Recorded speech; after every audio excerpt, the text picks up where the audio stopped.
তাসলিমা নাসরিন সে বলেছিল, আমার পেটের সন্তান আমি যেখান থেকে মন চায় তার থেকে আমি কি করবো, আমার সন্তান গ্রহণ করবো। নাউজুবিল্লাহ কোনকে ঠিক হইতে কইছে। হ্যার পেটের সন্তান, আমার পেটের সন্তান যেখান থেকে মন চায় আমি সেখান থেকে নিব, ঠিকই কইছে। আপনারা নাউজুবিল্লাহ কইলেন কে? কারণ কুত্তা দেখবেন যেখান থেকে মন চায় সেখান থেকে কি নেয়, সন্তান নেয়। যার থেকে মন চায় সেখান থেকে কি নেয়, সন্তান নেয়।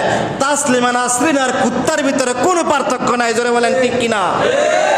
আজকে তাসলিমা নাসরিনের কিছু বীজ ঢাকা বিশ্ববিদ্যালয়ের সামনে তারা এরকম ভাবে অশ্লীল ভাষায় বেহায়াপনা পোশাক পরে তারা পোশাকের স্বাধীনতা বিছড়াইতেছে, জোরে বলেন নাউজুবিল্লাহ। এই সমস্ত খারাপ মহিলাদেরকে, এই সমস্ত কুলাঙ্গার